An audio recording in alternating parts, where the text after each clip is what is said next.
오늘 우리가 읽은 시편 71편 17절에서 24절 말씀은 우리 그리스도인들이 어떻게 하나님을 믿고 살아야 하는지 잘 가르쳐주는 말씀입니다. 오늘 말씀을 보니까 이렇게 시작하죠. 하나님이여 나를 어려서부터 교훈하셨으므로 내가 지금까지 주의 기이한 일들을 전하였나이다.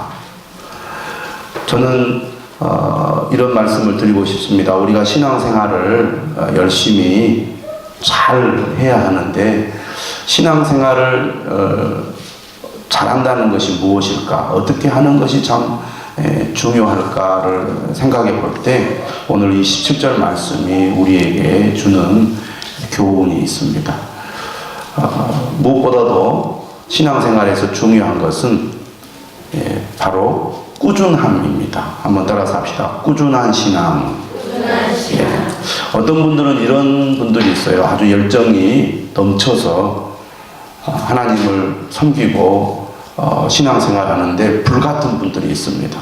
마치 세상을 다 삼켜버릴 것 같은 그런 열정으로 막 뜨겁게 찬양하고 뜨겁게 예배하고 뜨겁게 교회를 섬기는데 정말 세상이 뒤집어질 것 같은 그런 열정으로 교회를 섬기는 분들이 있습니다. 그런데 그런 분들이 계속 그런 열정으로 끝까지 가면 좋은데 활활 불이 타다가 어느 순간에 불이 꺼져가지고 저분이 지금 하나님을 믿는지 안 믿는지 모를 정도로 완전히 꺼져버린 그런 신앙생활을 하는 분들이 있습니다. 그래서 막 은혜가 충만할 때는 막 새벽기도, 저녁 예배, 주일 낮 예배, 교회 봉사라는 봉사는 다 하고 막 열심히 복음을 전하는데 그 열정이 식어버리면 주일 낮에만 겨우 나오는데 그것도 막 억지로 나오고 그러다가 이제 점점 예배를 드리는 횟수가 줄어들면서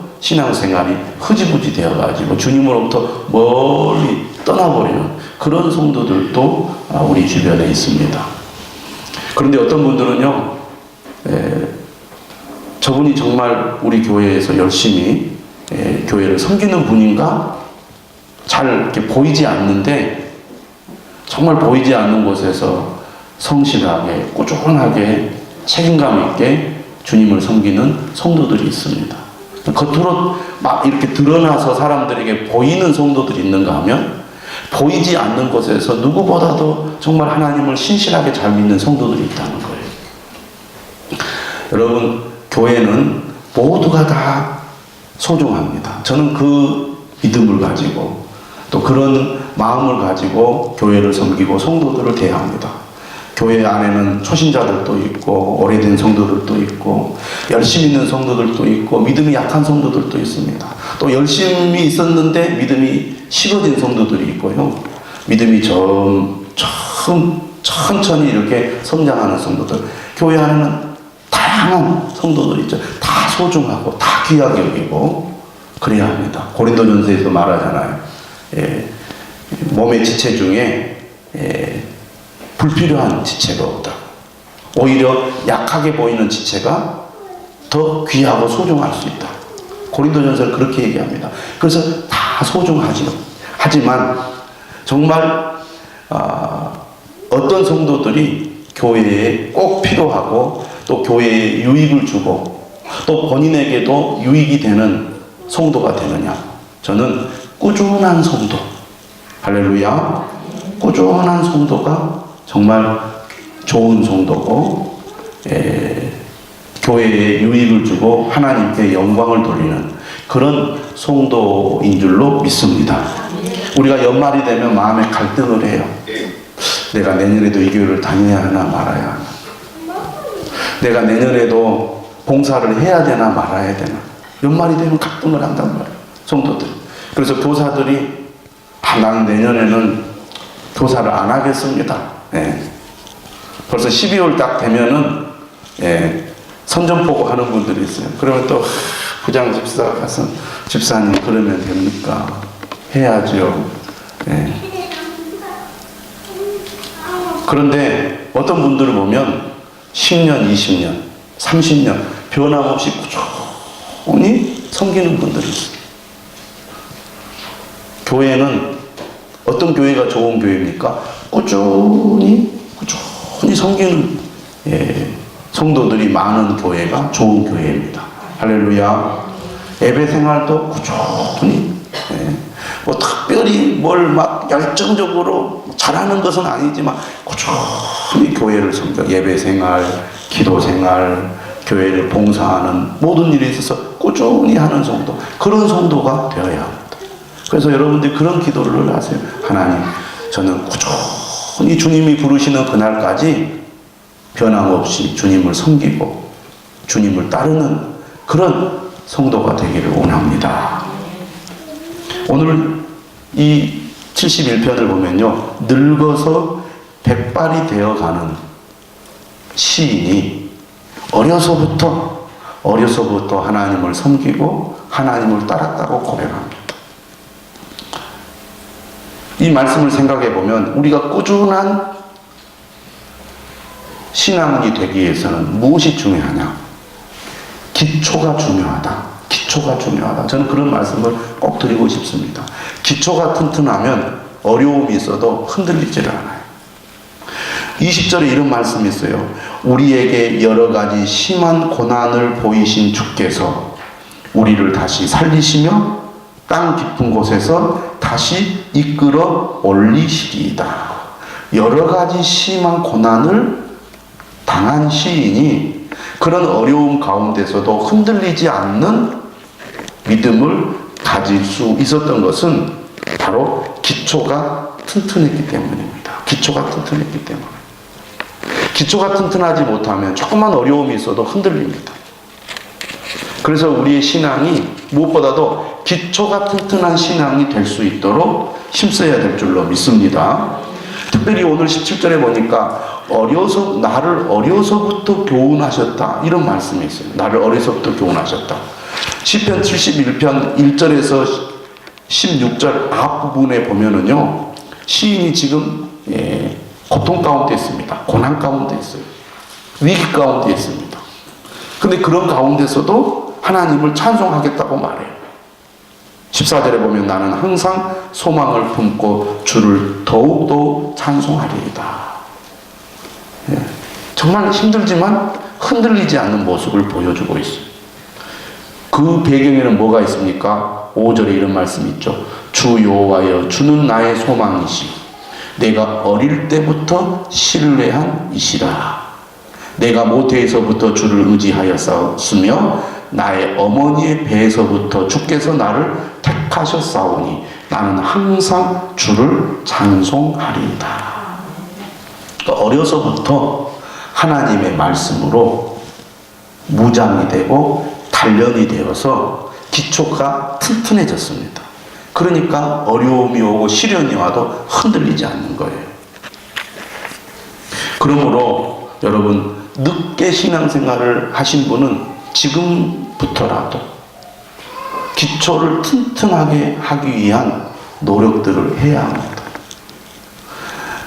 여러분, 대학에 가면 선교단체들이 있습니다. 그래서 고등학생들이 대학에 가서 선교단체에 가서 훈련을 제대로 받으면요, 1년, 2년밖에 안 됐는데 기존 교회에서 10년, 20년 믿는 성도들보다 훨씬 더 믿음이 좋고 신앙이 투철한 경우가 많이 있어요.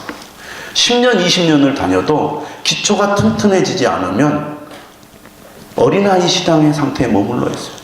교회가 건강하지 못한 교회의 특징은 뭡니까? 영적인 어린아이가 많은 교회가 건강하지 못한 교회. 좋은 교회, 건강한 교회는 영적으로 성장하고 성숙한 교인들이 많습니다. 다시 말하면 기초가 튼튼해서 어떤 어려움이 있어도 흔들리지 않는 그런 성도들이 많은 교회가 좋은 교회예요. 그런데 대학에 들어간 학생이 선교단체에 들어가가지고 훈련을 아주 철저히 받으면 1년, 2년 사이에 아주 성숙한 그리스도인으로 세워집니다. 다시 말하면 기초가 튼튼한 성도가 된다는 겁니다. 그게 왜 가능하냐? 짧은 기간이지만 집중적으로 하나님의 말씀을 배우고 훈련하기 때문에 그게 가능한 거예요. 저는 그러기 때문에 우리 성도들도 그냥 대충 적당히 교회를 왔다 갔다 하는 그런 성도가 되지 않도록 힘써야 합니다. 정말 나는 어떤 어려움이 있더라도 흔들리지 않는 그런 성도다. 하나님의 말씀이라면 나는 철저하게 그 말씀에 순종하는 성도다라는 확신이 내적으로 있으면요, 그 사람은 기초가 든든히 세워진 성도입니다. 그런데 어려움을 겪고 문제를 만났을 때 내가 너무 많이 흔들린다. 그런 성도는요, 훈련을 받아야 됩니다. 다시 받아야 돼요. 또 받아야 돼요. 기초가 완전히 든든히 설 때까지 훈련을 반복해서 받아서 흔들리지 않는 성도가 돼야 돼요. 저는 지난 주일 저녁에 우리가 이제 한 달에 한 번 찬양 집회를 합니다. 외부에서 청년들이 와가지고 찬양을 인도해요. 다 우리 교회 교인들이 아닙니다. 그 사람들 다 자원봉사예요, 사실은. 우리가 교통비로 아주 작은 여비를 주지만 교통비가 되지도 않아요. 어떤 분은 고흥에서 올라오신 분들도 있습니다. 그분들 다 섬기는 교회가 있고 다 직장이 있어요. 그런데도 그들은 정말 기쁜 마음으로 와서 열심히 찬양 인도를 해요. 우리 교인들은 우리 교회에서 하는 집회에도 잘 안 나오는데 그 사람들은 아무 어떤 대가도 없는 데 와가지고 열심히 찬양을 한다고 말해요. 근데 지난 주일 저녁에 우리 대전 카이스트에서 김용훈 박사라고 평신도입니다. 청년이에요. 나이가 좀 먹은 청년인데 지난번에도 한번 와서 말씀을 전했는데 이번에도 와서 말씀을 전했어요. 말씀이 얼마나 은혜가 되는지 몰라요. 제가 들어도 은혜가 돼요. 왜냐하면 그냥 어떤 지식을 전달하는 게 아니고 그분은 보니까 본인이 정말 그런 확신, 그런 믿음, 그런 체험에서 우러나오는 고백이고 설교예요. 평신도인데 목사님보다 더 목사님 같고 더 하나님의 말씀에 대한 철저한 어떤 신뢰와 순종이 있어요. 그 울림이 있는 거죠. 전달하는 말씀에. 똑같은 평신도인데 왜 이렇게 다를까요?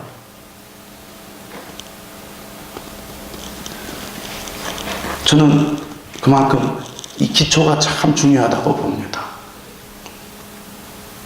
그러므로 여러분 하나님의 말씀으로 무장하고 또 훈련 받는 것에 대해서 여러분들이 좀 적극적인 태도를 가져야 돼요. 신앙은 그런 것 같아요. 신앙은 어느 정도 우리가 이게 딱 신앙의 이 경지에 올라야 됩니다. 훈련의 경지에 올라서 어떤 어려움이 있어도 흔들리지 않고 어떤 혼란스러운 상황에서도 분별력을 가질 수 있는 그런 단계까지 올라가야 됩니다. 근데 우리가 조그만 어려움이 있으면 흔들려요. 낙심해요. 절망합니다. 세상의 유혹에 빠져요. 왜? 기초가 튼튼하게 제대로 세워져 있지 않기 때문에 그렇습니다. 그럼에도 불구하고 우리는 어떻습니까? 훈련 받는 것을 싫어해요.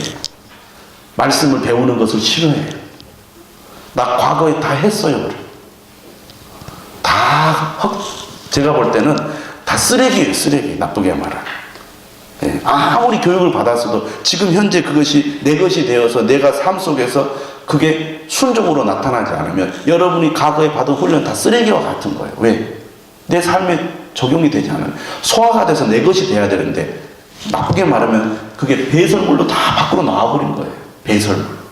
여러분이 훈련 받은 것이 다 소화가 돼서 여러분이 살이 되고 피가 돼야 되는데 소화를 못 시켜가지고 전부 다 배설물로 나와서 설사를 해가지고 그러니까 어떻게 해요? 힘이 하나도 없어요. 그러면 내가 다시 잘 먹어서 소화를 시켜서 내게 살이 되고 피가 되게 해서 내 몸을 건강하게 해야 되겠다. 그렇게 생각하는 것이 바른 생각입니다. 나 과거에 먹어봤는데요. 설사만 했어요. 배탈만 났어요. 몸만 더 나빠졌어요. 그러니 그러니 저 이제는 안 먹을래요. 이런 식의 태도를 가지면 절대로 건강해질 수 없다는 겁니다. 기초가 튼튼해질 수 없다는 거예요. 그래서 저는 여러분들에게 참 늘 권면하고 싶습니다. 오늘 이 시인이 평생 흔들림이 없이 꾸준한 신앙의 모습을 가지고 있었던 것은 기초가 든든하게 세워졌기 때문에 그가 흔들리지 않는 믿음을 소유할 수 있었다. 저는 우리 성도들도 이런 믿음을 가진 성도들이 될 수 있기를 주님의 이름으로 축원합니다. 할렐루야. 네. 은혜 받는다는 것, 하나님의 말씀으로 내가 무장되어 있다는 것은 그 어느 것과도 바꿀 수 없는 축복이고 능력이에요. 그런 믿음이 있어야 됩니다. 우리가 이 세상에서 다 얻어도 하나님의 은혜를 잃어버리고 구원을 잃어버린다면 그 사람은 모든 것을 다 잃어버리는 것입니다. 그런데 특별히 오늘 저는 말씀을 보면서 또 한 가지를 여러분들에게 꼭 말씀을 하고 싶습니다. 하나님이여 나를 어려서부터 교훈하셨으므로 내가 지금까지 주의 기이한 일들을 전하였나이다. 저는 여러분들이 부모로서 자녀들을 어렸을 때부터 하나님의 말씀으로 세울 수 있기를 정말 간절히 부탁을 드리고 싶습니다. 10월 마지막 주일이 종교개혁 기념주일로 많이 지킵니다. 개신교에서는.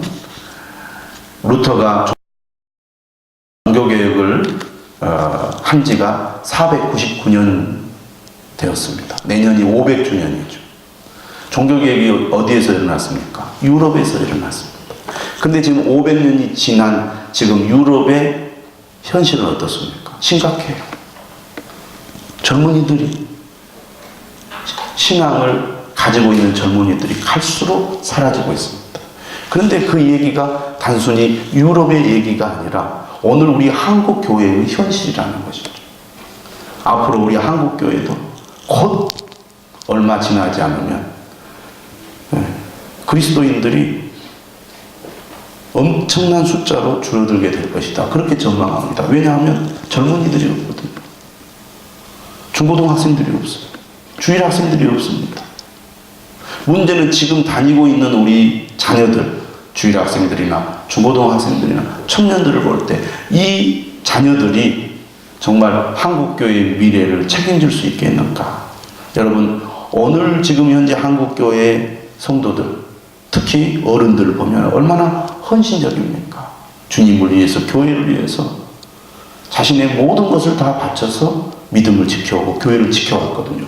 그래서 이 교회가 여기까지 왔는데 지금 우리 자녀들은 어렵다는 말이에요. 지금 교회 안에 이 젊은이들이 없을 뿐만 아니라 있는 우리 자녀들도 우리가 믿기가 어려운 상태다고 말해요. 왜냐? 지금 시대가 공부를 열심히 해서 좋은 직장에 취직해야 된다는 것이 제1의 목표이다 보니까 그리스도인 부모들도 교회 안 가도 돼. 예배 안 드려도 돼. 시험 공부해야지. 학원에 가야지. 공부해야지. 그래서 신앙은 항상 뒷전이고 기도는 엄마가 할 테니까 너는 열심히 공부만 하면 돼. 하고 예배 생활이나 말씀 생활을 완전히 소홀히 하게끔 그렇게 자녀를 키우고 있다 보니까 이 자녀들이 청년 때쯤 되면요 교회를 잘 안 다닌다고 그래요. 교회에서는 어떻게든지 애들이 은혜 받게 하려고 애를 쓰지만 가장 중요한 것은 부모들이 협조를 안 해줘요. 부모들이. 우리 자녀가 좋은 대학에 가고 좋은 직장에 취직하는 게 중요하지 하나님을 잘 믿는 것은 별로 중요하게 생각하지 않아요. 그러면 이 자녀들이 앞으로 어떻게 될 것이냐? 교회를 다니긴 다녀도 그냥 건성건성 다닐 거예요. 갈수록 세상이 더 화려하고 세상에서 우리가 즐기고 인생을 즐길 수 있는 것들이 많아지다 보니까 교회는 이제 뭐라 그럴까요? 1년에 몇 번 이렇게 나와서 인사치레 정도로 나오는 그런 명목상의 그리스도인들이 더 많아질 뿐더러 아예 교회를 떠나는, 말로 난 그리스도인입니다 라고 말하면서 교회는 안 다니는 그런 앞으로 그리스도인들도 많아질 거고, 나는 이제 교회를 떠났습니다, 나는 이제 기독교인이 아닙니다 라고 더 과감하게 신앙을 버리는 사람들도 많아질 거라고 합니다. 제가 그 2009년도에 독일에 가서 설교를 했어요. 이제 통역사가 있었죠. 이제 예배당이 뭐 한 요 정도 한 것 같아요. 크지 않은 작은 교회였습니다. 그리고 설교단이 엄청 높았어요. 한 뭐 진짜로 거짓말 안 하고 한 십자가 정도 되는 그런 높이의 설교단이 있었어요. 거기까지 올라가가지고 이렇게 내려보고 설교를 했어요. 근데 몇 명 온 줄 아세요? 6명, 그러니까 7명. 다 할아버지 할머니들만 있어요. 제가 한국에서 독일까지 가가지고 설교하려고 설교문 써서 미리 보내가지고 다 이 번역하고 다 그쪽에서 통역하는 우리 이제 교포까지 세워가지고 설교하는데, 그래서 6명, 7명이 다 이렇게 앉아있으니 정말로, 독일이 어떤 나라입니까? 종교개혁을 한 나라 아닙니까?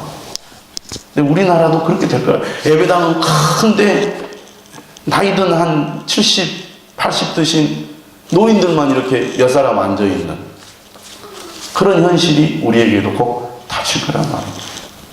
거기도 보면은 언제 교회 가느냐? 뭐 크리스마스 때나 아니면 세례 받을 때, 결혼식 때, 장례식 때 이럴 때만 교회를 가는 거예요. 이런 일이 꼭 닥친다고 말입니다. 그렇기 때문에 오늘 말씀을 보면 정말 어려서부터 자녀들을 말씀으로 교육하는 것을 정말 중요하게 해야 됩니다.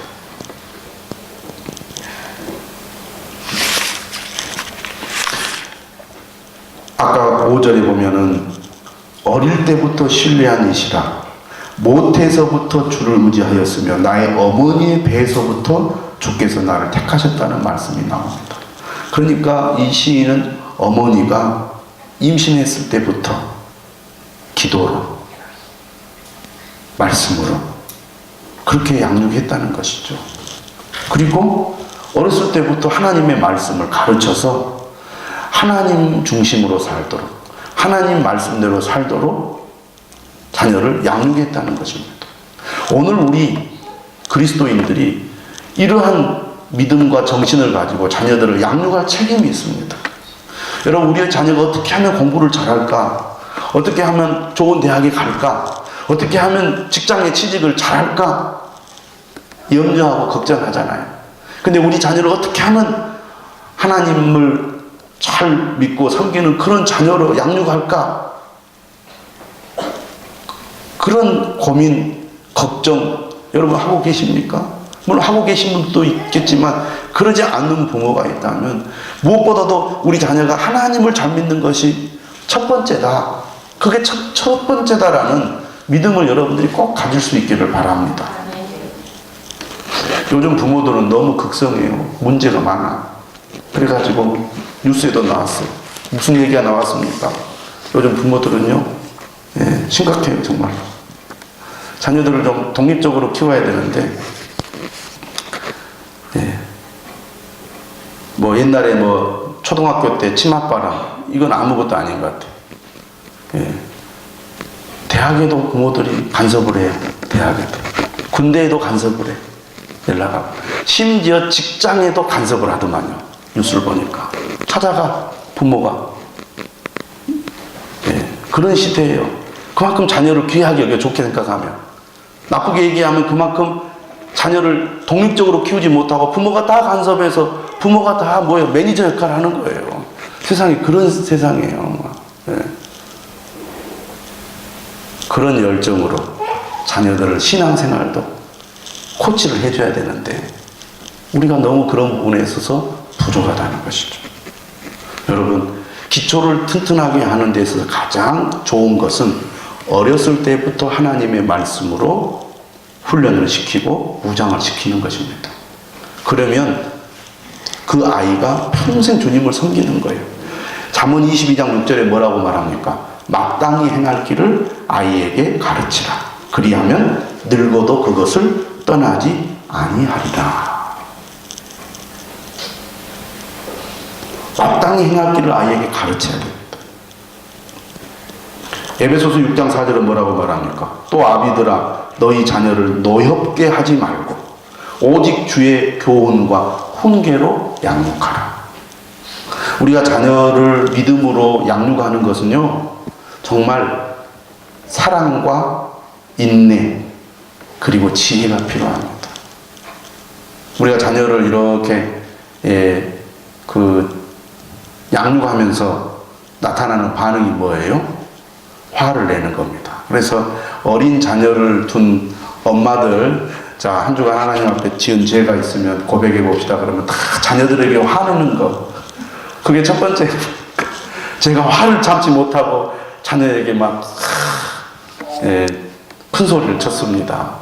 그만큼 자녀를 이렇게 양육하는 게 참 힘든 일인 것 같아요. 쉽지 않습니다. 절대로. 특히 욕심이 앞설수록 화가 더 나요. 저도 그런 경험이 있습니다. 내 아이가 잘 됐으면, 공부도 좀 잘했으면 하는 기대가 클수록요, 그 기대에 못 미치니까요, 이 감정 조절이 안 되더라고. 화가 확 나가지고 그냥 손부터 올라가는 거예요. 자녀를 인격적으로 대우해야 되는데 이게 피부치라 그게 잘 안 되는 거예요. 신앙도 마찬가지입니다. 항상 우리가 잊지 말아야 될 건 자녀는 하나님의 선물이지 내 소유가 아니다. 이걸 우리가 늘 항상 기억할 필요가 있습니다. 그래서 자녀를 믿음으로 키우는 데 있어서 중요한 방법이 뭡니까? 인내심을 가지고 자녀와 뭘 하는 거예요? 대화하는 거예요. 유대인의 교육법의 핵심은 대화입니다. 대화. 노엽게 한다는 건 뭐예요? 강압적으로 이렇게 하니까 자녀가 이제 뭐라 그럴까요? 폭발하는 거죠. 화를 내는 거예요. 어렸을 때는요, 이 부모의 이 강제적인 이런 그 태도에 무서워서 이렇게 숨을 죽이고 있지만 사춘기가 되고 크기 시작하면요, 이제는 반발하기 시작해요. 더 심한다? 가출해버립니다. 가출해버려요. 그렇기 때문에 절대로 강압적으로 해가지고 자녀들을 잡을 수가 없어요. 대화가 필요합니다. 대화가 필요한데, 그러려면 먼저 부모가 하나님의 말씀을 가까이 하고 말씀을 늘 묵상하고 어떻게 하면 자녀들에게 이 하나님의 말씀이 잘 스며들 수 있도록 내가 도울 것인가를 먼저 생각하고 적용을 해야 되겠죠. 엄마 아빠는 똑바로 하지 않으면서 자녀들한테 야 성경 읽어라, 예배 빠지지 말아라, 기도해라, 정직하게 살아라, 말씀대로 해라, 됩니까? 어린 자녀들이 욕을 해요. 욕을. 왜 욕을 할까요? 어디서 배웠을까요? 대부분 다 집에서 배우는 거예요. 함부로 애들이 막 거칠게 행동하고 거칠게 말하고 하는 거는 다 집에서 배운 겁니다. 왜? 부모가 자녀를 너무 사랑한 나머지 감정을 조절하지 못하고 화를 내다 보니까 그것이 자녀들에게 그대로 입력이 되는 거예요. 그렇기 때문에 정말 자녀들과 말씀을 가지고 대화를 하는 그런 노력들이 필요합니다. 자녀를 말씀으로 양육하기 위해서 내가 먼저 기도하고 내가 감정을 잘 다스리고 그렇게 해서 대화하라. 대화의 기술이 필요해요. 야, 이거 말씀 읽었지? 무슨 뜻이야? 말해봐. 그것도 몰라. 이렇게 하면은 이게 하기 싫은데 하라 그래요. 막 이렇게 되는 거예요. 그러면 끝이야. 대화 끝. 그때부터는. 그렇게 해가지고는 안 된다는 거죠. 너무 기대하지 마시고, 너무 기대하니까 화가 나는 거예요. 제가 터득한 겁니다. 기대를 내려놓으니까 인격적으로 대우하게 되더라고요. 너무 기대할 때는 화가 나는데 기대를 내려놓으니까 인격적인 관계를 맺을 수 있어요. 그래서 저는 여러분들에게 매일 성경을 꼭 권하고 싶습니다. 자녀들에게 매일 성경을 지어주세요. 주문해서 좀 유치부부터 다 있습니다. 교재가 똑같은 본문으로. 똑같은 본문으로. 얼마나 좋아요. 따로 하지 않아도 대화가 가능해요. 첫 술에 배부를 수 없습니다. 흉내만 내도 잘했다. 매일 성경의 장점이 뭡니까? 꾸준함입니다. 저는 20년 넘게 매일 성경을 봤어요. 꾸준히 대화를 나누다 보면 아이가 점점 말씀을 가까이 하는 삶을 살게 될 거예요. 근데 오늘 이 17절 말씀을 다시 보면 이런 내용이에요. 하나님이여 나를 어려서부터 교훈하셨으므로. 자, 누가 교훈을 했다는 거예요? 누가 교훈을 했어요? 하나님이 교훈했습니다. 부모는 뭐예요? 부모는 중개자예요. 매개체예요. 교훈은 누가 하시는 거예요? 하나님이 하시는 거예요. 무슨 얘기입니까? 부모는 자녀들이 하나님을 체험할 수 있도록 돕는 역할을 하는 거예요. 중요한 것은 너 오늘 예배 드렸어? 너 말씀 들었어? 그게 중요한 게 아니고 정말 자녀들이 하나님을 체험할 수 있도록 도와줘야 돼. 성령 체험을 해도. 여러분 그래서 아이들이 가급적이면 초등학교 고학년 때, 안 되면 중고등학교 때는 어떻게 해서든지 애들이 성령 체험하도록 도와줘야 됩니다. 그런 체험이 있는 아이들이 청년이 돼도 신앙을 지켜요. 그런 체험이 전혀 없이 중고등부를 통과하잖아요. 그럼 대학교 가면요 교회를 잘 안 다니려고 하더라고요. 더 중요한 게 많으니까. 근데 우리 자녀들 보면 어떤 아이들은 빨리 은혜를 받고 기도의 문이 열린 아이들이 있는가 하면 어떤 아이들은 막 데리고 가서 어떻게 은혜 받게 하려고 해도 기도가 안 열려. 정말 예타요, 예타. 제가 십수년간 애들 데리고 가다 보면 정말 애가 탈 때가 있어요. 근데 여러분 자녀에 대해서 그런 심정을 가져야 된다는 거예요. 우리 아이가 정말 주님을 만나야 되는데, 인격적으로 주님을 만나고 성령을 체험해야 되는데, 그러지 못한 것에 대해서 안타까운 마음을 가져야 돼요. 그런데 거기에는요, 부모의 역할이 정말 중요하다고 봅니다. 말씀을 나누고, 자녀들과 말씀을 가지고 대화하는 그런 뭐라 그럴까요? 이 밭을 가는 그 과정이 여러분들에게 꼭 필요하다는 거예요. 그렇게 해야 어느 순간 하나님의 은혜가 임할 때 애들이 은혜를 받지요. 말씀에 토대가 없으면 애들이 은혜 받기가 어렵습니다. 여러분, 제가 오늘 17절 한 절만 가지고 말씀을 전했는데요. 이 시인은 어려서부터 하나님의 은혜를 받고 그 하나님의 은혜를 붙잡고 평생을 살았어요. 그래서 그는요 정말 어떤 심정을 가지고 있느냐면 18절에 내가 주의 힘을 후대에 전하고 주의 능력을 장래의 모든 사람에게 전하기까지 나를 버리지 마소서. 그에게는 삶의 목표, 사명이 분명했어요. 주의 능력을 장래의 모든 사람에게 전하기까지 나를 버리지 마소서.